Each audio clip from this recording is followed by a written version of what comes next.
Hello, welcome back to my channel and happy Sunday. Today we're going to talk a little bit about mental things you can do to help you start losing weight. I can elaborate on some of these. I don't know how long this video is going to be, but I can be a little bit of a rambler. I have 3 dogs in here with me right now, so if you hear all kinds of things, I am sorry. But I am just really excited to tell you guys about some of the things I've done to help myself. Sorry, I'm still a little bit sick, if you can hear it in my voice, and I may cough, but I've got water right here. So anyway, so let's just jump right in. The number one thing is you need to stop telling yourself you cannot lose weight. Anyone can. People do it all the time, with surgery, without surgery. It doesn't matter how you get there, unless it's illegal, drugs, something along those lines. Let's rephrase that. It doesn't matter how you get there in a healthy way, as long as you get there. People often start just by, in a few days, oh, I can't do this, or it's been 7 days and you haven't lost any weight, and you lose all motivation. Well, that's why instead of saying you can't, you need to do your whys and list them. Put them on Post-it notes all over your house. Some of my whys are, I want to buy clothes at cheaper places like secondhand stores. I want to ride rides with my family, even though I get incredibly car sick. We'll see how that goes. I want to be a better mother. I want to be a better wife. I want to be twice as active in my community and in my church. It's hard for me to stand for a super long time. I love serving at my church, but that kitchen is hot the last time, and I don't want to be embarrassed by, having to collapse while I'm, doing my work or anything like that. So those are some of my whys. And then the biggest why is just for myself, so I can just do more. Luckily, I'm relatively healthy for a big girl. Only in the last 7 months have I had to start blood pressure medication, but I think a lot of that stems from something that changed in my personal life. But again, list your whys. If you have to put Post-it notes all over on the refrigerator, remind yourself why. Find some cute little Post-it notes like this. Put those all over your refrigerator. And, say, listen, don't get this snack because you're not hungry, or you're worth more than that 80 calories Twix. Start being positive about everything. That will just really help you out. And also stop saying diet. Don't go on a diet. Don't diet. Go to the point of lifestyle change where your habits become your norm. Diets don't work. We all know this. And there's a common myth out there that it says it takes 21 days to form a habit. That's not true. That's actually a myth. If you look, they have done quite a few studies on the 21-day habit building. It is not true for most of the population. The middle ground on that was 66 days, and some people it took up to 254 days to form a healthy habit. A lot of us didn't form these habits in 21 days. We formed these habits over years. So to get over something completely in 3 weeks, to me, even just sounds irrational. Some things you're going to be able to, some things you're not, which leads into trying too hard not to fall off the wagon. Wheels fall off wagons. Even the best car eventually breaks down and you have to fix it. Why is it going to be any different with us? We're human. We're habit forming. Sometimes those things are with us forever. A very good friend of mine is an alcoholic. He has not had a drink in 18 years, but he still says he's an alcoholic because when he's around it, he thinks about it. And so he avoids those situations. A friend is having a birthday party at a bar, he doesn't go because he says he will always be an alcoholic. You just choose whether you're going to partake in your issue or not. Same thing with food addiction or any other kind of addiction. So sorry. So that leads also to into setting rules and goals. When you are setting rules for yourself, look at them and have them follow along with your goals. Don't make them be irrational. Oh, I can never have cake again. That's not true. You can have your cake and you can eat your cake.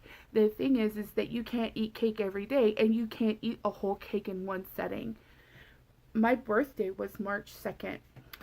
That day, I had 3 pieces of dessert. I had a cake at lunch. I had cake at lunch.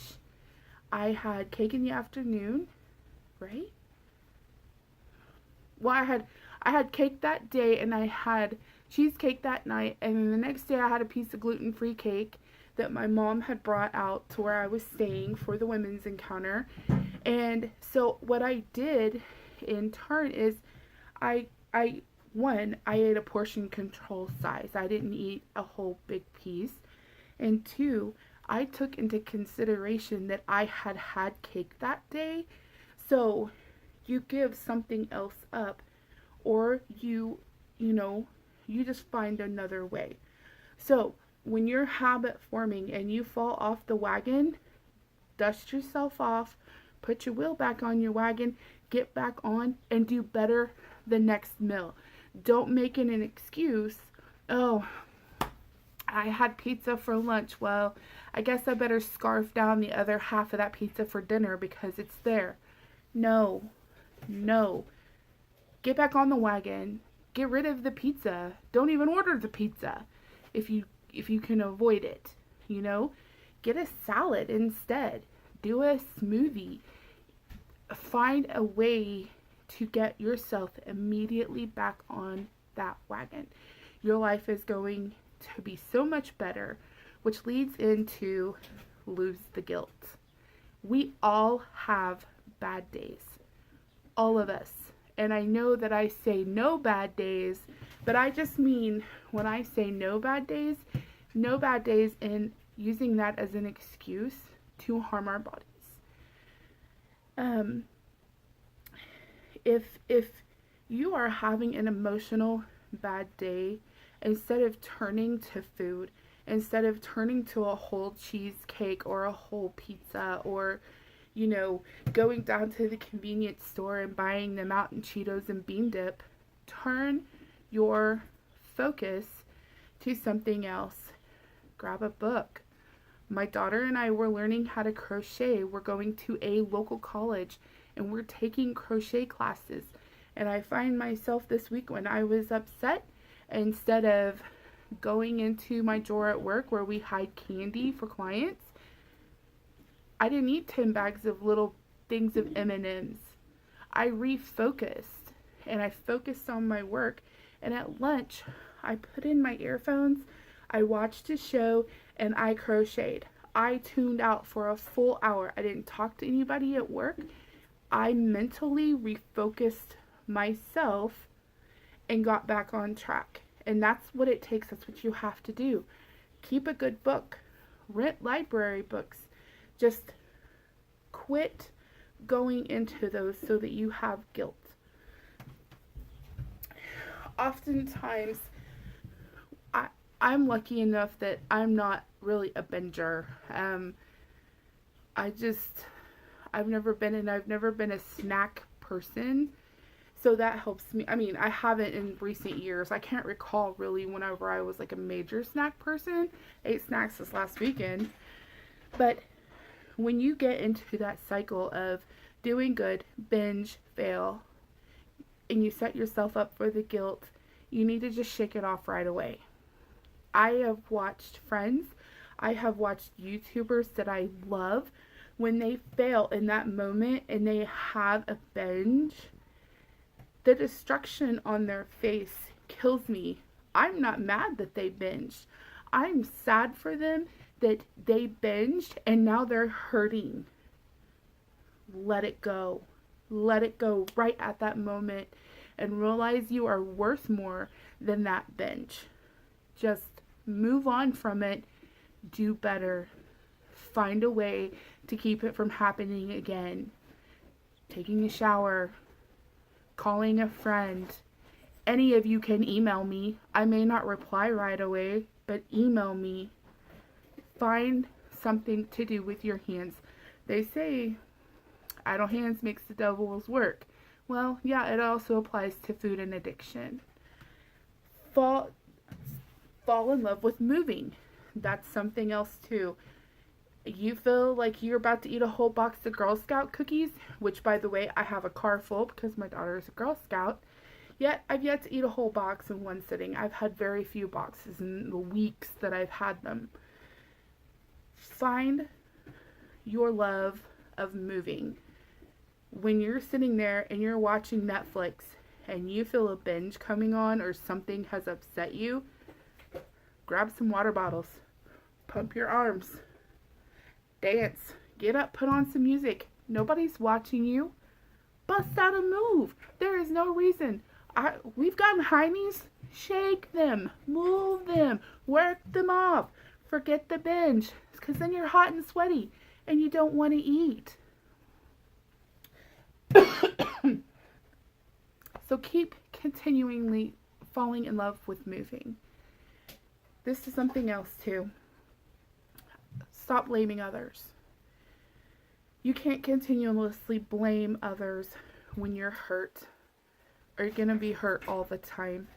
This last week, I let so much go, and I stopped letting others' nasty attitudes affect me, have any control over me. Heal yourself. Stop caring what other people think or say. That is their problem, not yours. If they're ugly and nasty, that doesn't belong to you. That belongs to them. That is a reflection of their soul, not your soul. Sorry, guys.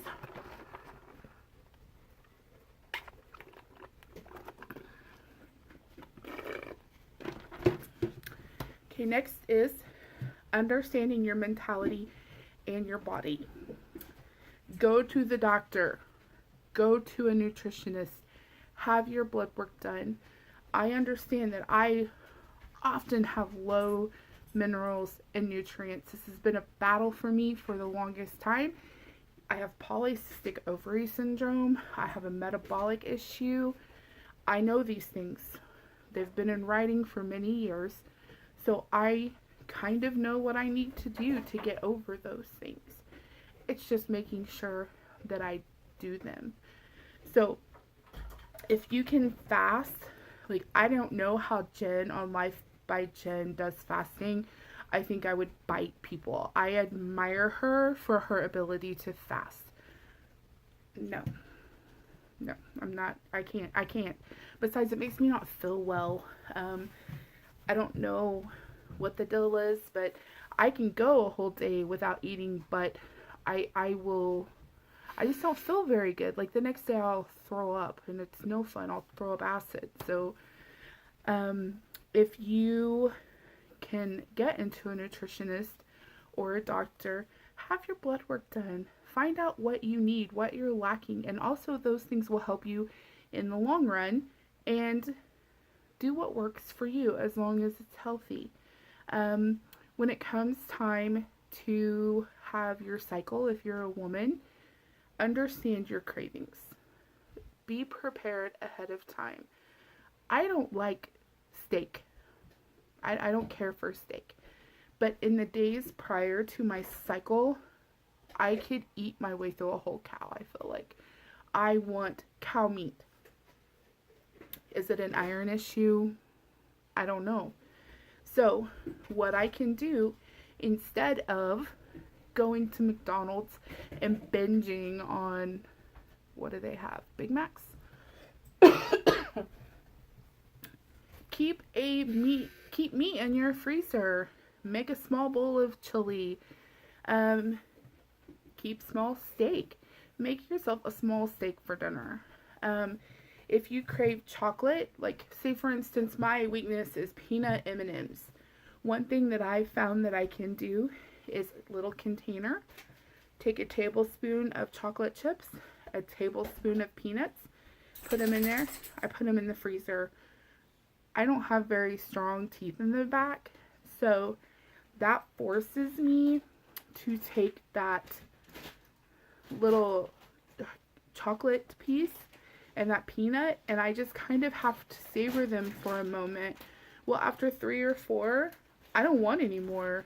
I've been satisfied because I take the time to reflect what's in my mouth, and it keeps me from buying a family-sized bag of M&Ms and just eating them mindlessly. And that's another thing.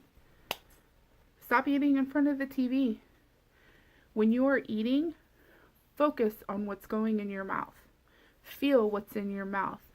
Do a chew count. I have even been known to chew my smoothie.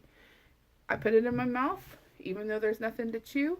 I chew a couple of times, feel it, acknowledge it, swallow it. And I'm focusing on the fact that I am consuming some food. And mentally, I am full faster. I know that may sound strange, but next time you're eating, get much smaller portions. Every bite you take, chew it 20, 30 times. Taste it, feel it, swallow it, acknowledge yourself swallowing it. Don't just mindlessly shovel food in your mouth in front of your Netflix. Then join a community. Community is such an important deal. Oh, this video is like at 17 minutes. I said it's going to be long. Find an online community. Right now, I'm in a group through my health insurance called Real Appeal. Every Thursday night, I log in for a half an hour with other people who are trying to lose weight. I have tools through this program that I can access online. There's some videos, there's suggestions. Most of the things I already know, but guess what? I'm in this with a community of other people, and I have a coach that I can reach out to. With my health insurance, it's completely free. After so many weeks, they had sent me a scale, a food scale, and those are some things that we'll talk about in my next video on tools. The last thing that I want to talk to you about, also community. Find a YouTube community, find a local community, find friends. If you don't think you have friends, reach out on a Facebook group. I don't do keto, but there's tons of groups, for people doing keto, weight loss, anything. You do not have to be alone in your journey. If you're alone, you've chosen to be alone. My last thing, and probably my favorite thing, is self-affirmations. I never say I am fat, I'm ugly, I'm gross. I don't tell myself those things, because when you speak life into yourself, you are going to do better. If you're standing there and you're like, oh, I'm so fat, you know what? You're a bully. You're being a bully to yourself. If somebody else was saying those things to you, you wouldn't like it. Don't say it to yourself. Stop being a bully. We are often our own biggest bully. And your children, if you have children and they're watching you say those things about yourself, they're going out of the home and they're saying that to other people. And eventually when they grow up and they hit those hard times, those hormone times of preteen, they're going to say those things back to themselves. My daughter and I were on the news about bullying and self-worth. And one of the things she said that just floored me, when they asked her how she felt about herself, she said she was beautiful and she was fine the way she is. And she is. She is. You have to teach yourself that it's okay to love yourself. No one's going to love you like you can love yourself. That's just the way it is. No one will love you in the world more than you love yourself. And I don't mean that as in you love yourself in a condescending way. God gave us our bodies as a gift from Him and in His image. We are all perfect. We need to realize that.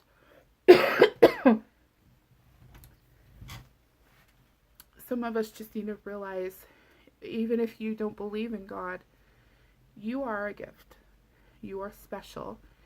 You choose whether or not you're going to go forward in life as a miserable cow or a happy cow. You have to pick. I'm happy. I'm joyful.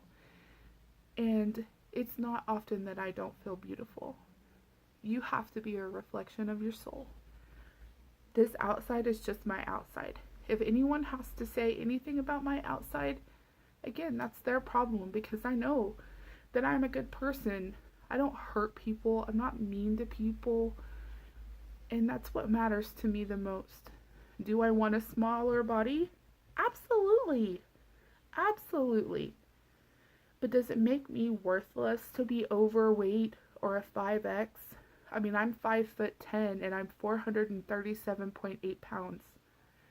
I'm very noticeable. I am very big. But I can also be very invisible. So you have to choose the path that you're going to take. So I'm going to end this video. It's at 22 minutes. If you made it through, God bless you. Thank you so much for supporting me. And I will see you soon with a tools video, weight loss tools. Have a great week.